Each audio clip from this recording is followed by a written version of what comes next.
Pay close attention.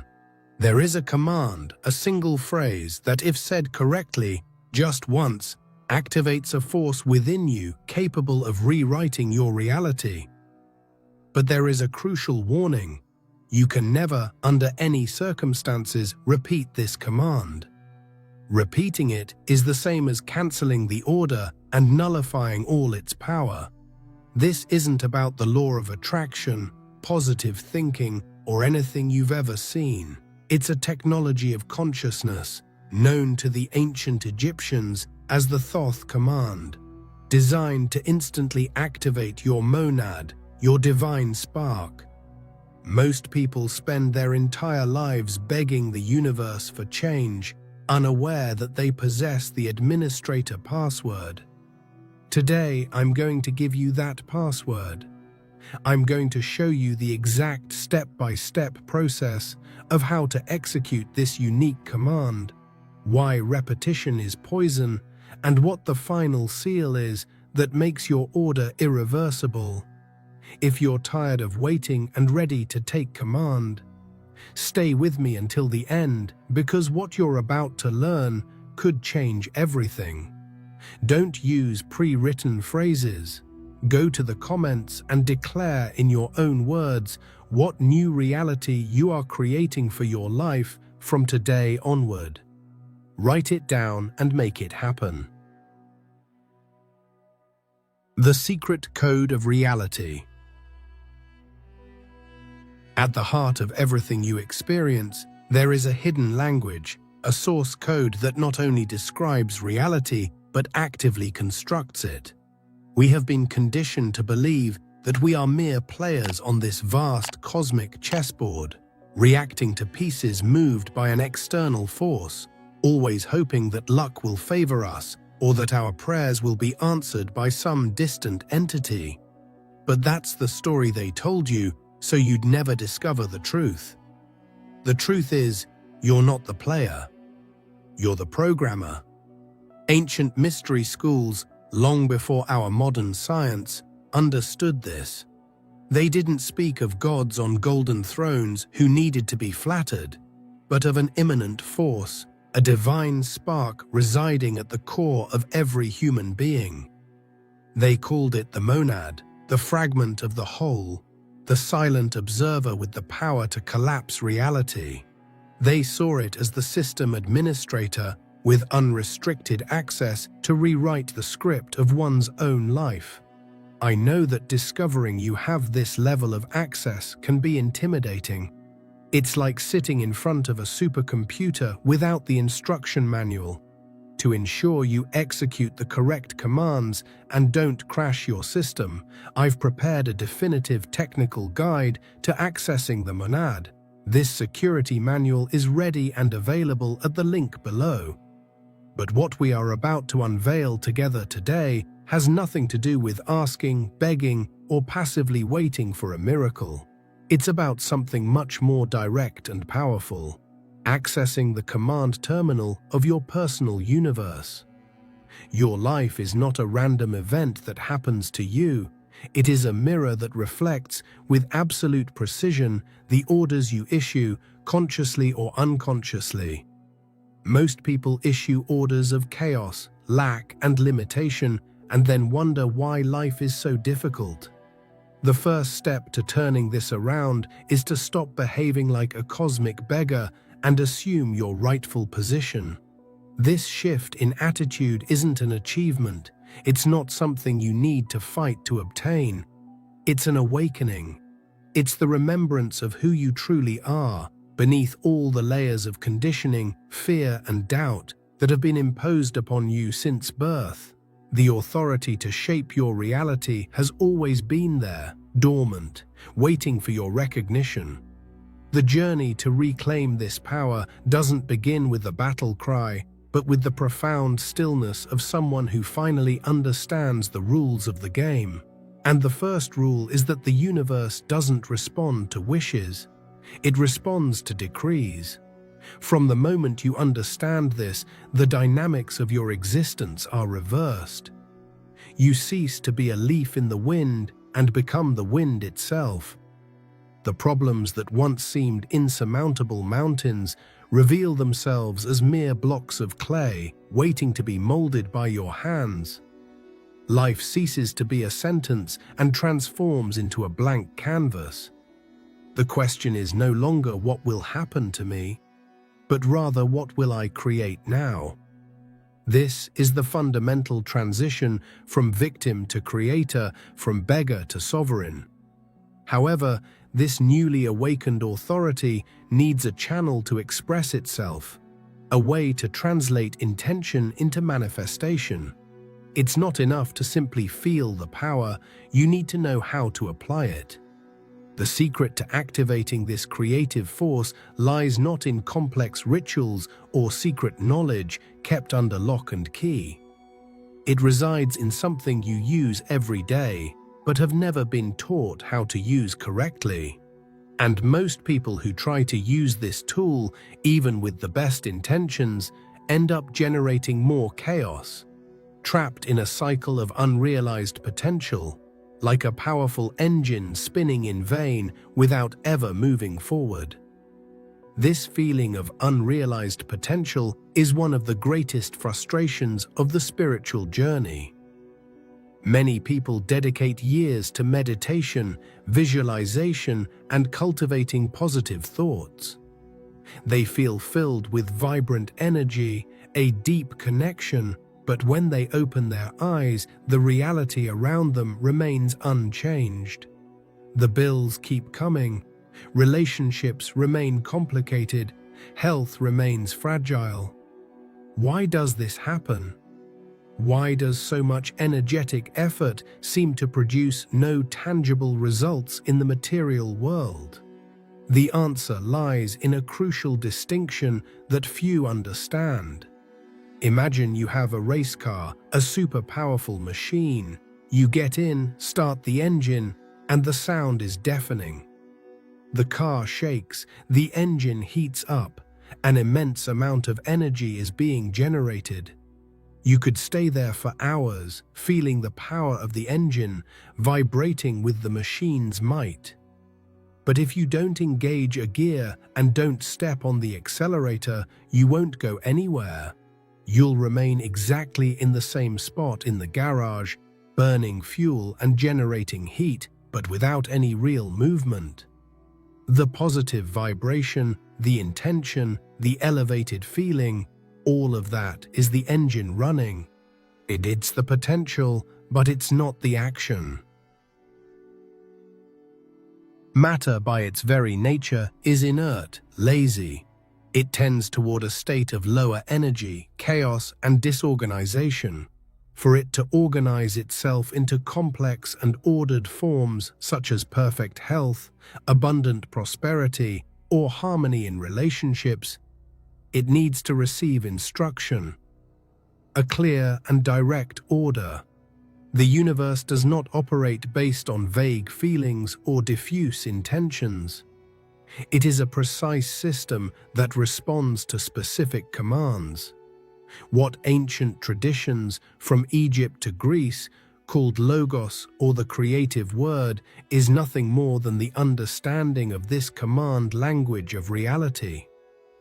Learning to use this language is the fundamental difference between being a passenger and becoming the pilot of your own life. It's what distinguishes those who dream of a different reality from those who actively build it. Most people get lost in their potential, believing that simply feeling good is enough to transform matter.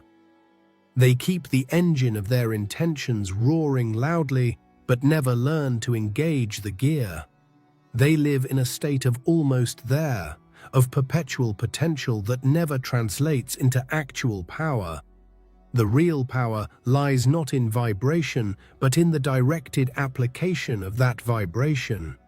It is the act of taking all that accumulated energy and giving it a vector, a direction, an unequivocal purpose. It is transforming potential into kinetic energy. And the way to do this is through a command, a declaration of authority that informs the universal substance exactly what it should do. It is an act of programming, not of hoping. You are not wishing for reality to change. You are ordering it to change. However, this application of force is an exact science. It is not an act of brute force, but of surgical precision. The way this command is issued, the moment it is uttered, and the consciousness behind it are absolutely crucial. If done incorrectly, with the slightest hesitation or doubt, the effect may be null, or worse, it may completely negate its power, reinforcing the reality you so desperately want to change. The key is to understand that you are not negotiating with the universe, you are issuing a decree, and a true sovereign never doubts their own word. The general's secret in battle. The reason why a command should only be given once is one of the deepest and most misunderstood secrets of manifestation. To understand this, imagine an experienced general at the height of a chaotic battle. He observes the field, analyzes the enemy's movement, and with unwavering clarity and authority, he turns to his troops and gives a single order, in a firm and resonant voice: advance. Instantly, the army, trained to respond to certainty and not hesitation, moves as a single organism, executing the maneuver with precision. The order has been given, and action is its natural and immediate consequence. Now imagine a different scenario. The same general on the same battlefield shouts, "Advance, please everyone, could you advance? I really need you to advance now." What would happen? His authority would be destroyed in an instant. The plea in his voice, the repetition of the order, the implicit uncertainty, all of this would communicate weakness and doubt. The troops would hesitate, the chain of command would be broken, and chaos would ensue. He would no longer be leading, he would be begging. And an army doesn't follow a leader who begs. Neither does the universe. Repeating a command to the universal substance is the equivalent of stuttering. It's a direct confession that deep down you don't believe in your own authority or the power of your own word. Each repetition is a new seed of doubt planted in the field of creation, which effectively cancels the previous order. Doubt is a poison, an acid that dissolves the structure of your intention before it has a chance to solidify into matter. Chaos, formless matter, has no respect for hesitation. It only bends and molds itself before cold, absolute, and unquestionable certainty. The true act of mastery consists of giving the order and then turning your back. Not with arrogance, but with the serene and unwavering confidence of one who knows that the order has already been received and is in full execution. It is an act that transcends hope and is firmly anchored in law. He who doubts undoes with his mind what he tried to create with words. He who stammers before the universe does not govern. The silence that follows the command is not a vacuum of inactivity. On the contrary, it is filled with one's own conviction, the silent energy that sustains manifestation. Those who trust in their own power need not verify. The need to look for signs, to ask, "Did it work?" is proof that the order was not given with true authority. It's like planting a seed and digging it up every 5 minutes to see if it's growing. You end up killing the process with your own anxiety and lack of faith. The universe tests your conviction. It observes whether you are able to issue a decree and trust so much in your own power that you don't even need to look back to confirm obedience. However, for this unique order to have the force of thunder, for it to resonate through the planes of existence and command matter, it cannot be merely a mental exercise. Your intention needs a physical channel, a conductor that amplifies its power. Most people try to command the universe from a state of misalignment, with a posture that blocks and dissipates energy before it can even be projected. Your body needs to become an antenna, and how you position it is the first step in building a cannon instead of a canoe. Attempting to issue a sovereign command to the universe while your spine is curved, your shoulders slumped, or your body is too relaxed is like trying to fire a high-powered cannon from a wooden canoe. The force of the shot, however powerful the gunpowder, will be almost entirely absorbed by the instability of the base. The energy will dissipate in the water. The canoe may even capsize, and the projectile, if it manages to leave, will have neither force nor direction. Your intention, however pure and strong, loses its impact if the vehicle of its manifestation, your physical body, is not properly aligned and prepared to be a channel of power. Ancient Egyptian traditions, masters of the science of manifestation, understood this perfectly. They spoke symbolically of the Djed Pillar, often associated with Osiris, which represented stability, strength, resilience, and, most importantly, the direct connection between heaven, the realm of intention, and earth, the realm of matter. This pillar is nothing more than a representation of the human spine. Assuming an upright posture, whether standing with feet firmly on the ground or sitting on the edge of a chair, is the act of symbolically and energetically embodying this pillar. In this act, your spine transforms into a true antenna. It becomes a straight conductor that allows cosmic energy to flow without obstruction and, more importantly, allows your inner authority, the voice of your monad, to be projected outward with maximum efficiency. Adopting this posture is not an act of arrogance or ego. On the contrary, it is an act of profound recognition of your place in the cosmos. At that moment, you are not a beggar bowing before a higher power. You are the pharaoh of your own reality, the central point from which your universe is organized. Conscious and deep breathing is the essential complement to this posture. It serves to calm the chattering mind, the incessant noise of doubt and analysis that sabotages most attempts at command. By breathing deeply, you silence the ego and allow the true voice of power, which does not emanate from the throat but from your personal power center, the solar plexus, to find a free and unimpeded channel. The body, which is often seen as a limitation or an obstacle, becomes your greatest ally, the sacred temple through which your sovereignty manifests in the world. This regal posture is, in itself, a silent declaration to the universe. Even before any words are spoken, you are communicating, through the non-verbal language of your body, that you are ready to rule. You are signaling that you are no longer in the position of victim or spectator, but that you have assumed the throne of your existence.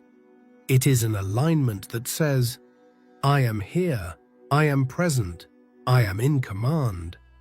It is the preparation of the ground, the loading of the weapon before firing. With your body perfectly aligned, functioning as a power antenna, and your mind silenced by your breath, you create the ideal state for issuing a decree. Energy no longer dissipates, intention is no longer sabotaged by doubt. You become a pure and direct channel for your own creative force. Now, with this solid foundation established, the next step is absolutely crucial. You need to aim, and how you direct this energy will determine whether your command will be a laser shot capable of cutting through reality or just a diffuse, ineffective lamplight. The laser focus that cuts through reality. The energy of creation, that primordial force that responds to your commands, flows exactly where your attention is focused. Trying to use this energy to manifest multiple things at once, such as health, a new job, peace in a relationship, and more money all in a single command, is like trying to use the light from a lamp to cut a sheet of steel. The energy is present, the light is there, but its diffuse and scattered nature makes it completely ineffective for a task that requires precision and concentration. The energy disperses without causing any real impact. To rewrite a line in the code of reality, to impose a new order upon the inertia of matter, your intention needs to be concentrated, sharp, and directed like a laser beam. Choosing a single exclusive target for your command is not a sign of limitation, but rather an act of immense spiritual discipline and strategic power. It requires you to have the clarity to discern what is truly essential for you at this very moment. What is the single change that, if it happened now, would have the greatest positive impact on your life? Whether it's the complete restoration of your health, the opening of a specific financial path, or the establishment of profound inner peace, the target of your command must be unique and unequivocal. The very process of defining this target is already an act of power. It forces your mind to abandon the dispersion and anxiety that make it jump from one desire to another and to concentrate on a singular point of power. By making this choice, you are, in practice, gathering all your scattered psychic forces and pointing them like a spear in a single direction. The universe, like an operating system, does not respond well to ambiguity. It craves clarity. A vague command like "I want to be happy" receives an equally vague response, or no response at all. But a focused, precise, and singular command, such as "I order the manifestation of the exact amount to pay off this debt," cuts through the inertia of reality with the precision of a surgical scalpel, initiating the cascade of events at the quantum level that will lead to its materialization. The clear definition of the target is the act of aiming the arrow even before drawing the bowstring. Think of it like a GPS. You don't type "I want to go to a nice place in the south." You enter an exact address with street, number, and city. The more precise the destination, the more direct and efficient the route plotted by the system. With the universe, the principle is the same. The clarity of your target eliminates any margin for error or misinterpretation on the part of the universal substance. You are providing the exact coordinates for your manifestation, making clear what should be created. Now, with your posture aligned like a power antenna and your target set with laser precision, you are almost ready. The foundation is solid, the aim is locked.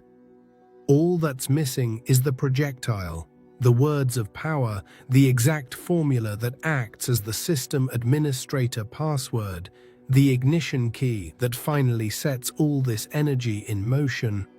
You are about to learn the syntax of the language of creation, the words that don't describe reality but compel it to obey.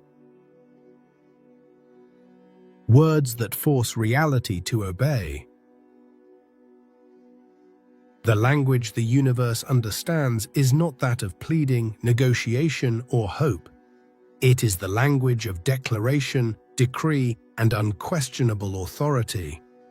The ancient formula, "I am the law that commands," is not, as many might think, an affirmation of ego or a display of personal arrogance.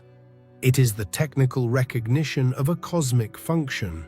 The "I am" in this formula does not refer to your transient personality, your name, your history, or your problems. It is the activation of your deepest identity, the monad, the divine presence that operates through you, the fragment of the Creator that possesses the same attributes as the whole. By uttering the words "I am," you are identifying yourself with the very ordering principle of the universe. You cease to be the person who asks and become, at that instant, the personification of the law itself. You are not asking an external law to work in your favor. You are declaring yourself as the law itself in action. It is a fundamental shift in positioning. The second part of the formula, which commands, establishes the power dynamic unequivocally. And now, understand this carefully.